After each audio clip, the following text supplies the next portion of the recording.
Hi, Jim Romer with your full commodity weather report on this December 9th and 10th, your exclusive Seeking Alpha summary of commodities such as grains, natural gas, coffee, and other things. And certainly we've had a very warm late fall and looks like the beginning of the winter across much of the country. We've seen natural gas prices drop about 30 to 35%.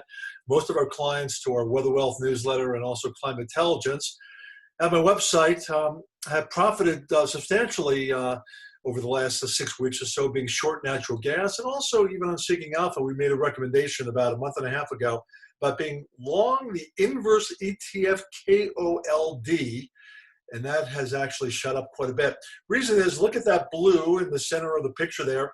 The Polar Vortex being very weak and further north, in part because of La Nina conditions, but also because of the melting Arctic last fall.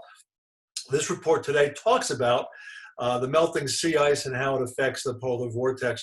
Coming up, though, in a couple of weeks, we can see how that vortex begins to move a little bit further south. See the blue there over the center of the screen? A little bit of colder temperatures in parts of the upper plain states. They need some snow there desperately for the wheat crop coming up this next year, because wheat prices are probably going to rally if we don't get a lot of moisture further south. But look at the arrow there.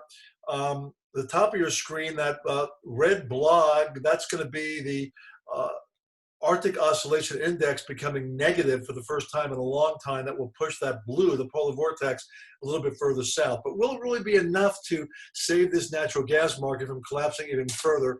That's something we talk about in our newsletter, and we'll touch upon here briefly in the report today. Other markets around the world, soybean prices, look out.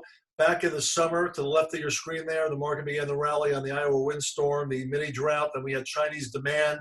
Flooding in China last summer helped the market in soybeans rally about 15 to 20%. Notice that right next to my bald head there, you can see how beans have topped out. About a week or two ago, we told clients about this because I think rains are coming to Brazil. We had some rains last week as well.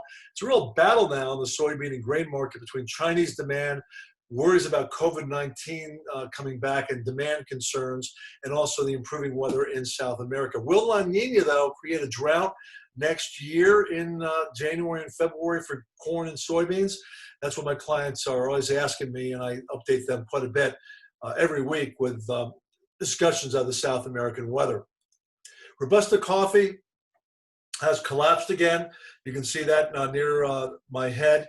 Partly because of COVID-19 demand concerns. Look at, though, to the left, though, how we had a rally last September and October because of Vietnam typhoons, and also in Central America hurting some of the coffee crop there. Very volatile markets, a lot of factors going on, but it's because of COVID-19 that we've seen this Robusta coffee market, which is cheap instant coffee, sell off here again over the last couple of weeks. Now, look at this, though.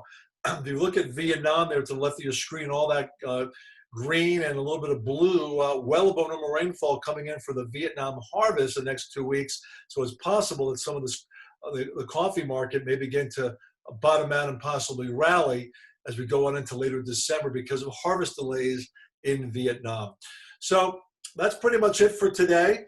We hope you stay with us here in Seeking Alpha. You can always email me a question, and I will try to get back to you and respond to you if you have any questions about the grain, soft commodities, or natural gas market and weather on Seeking Alpha.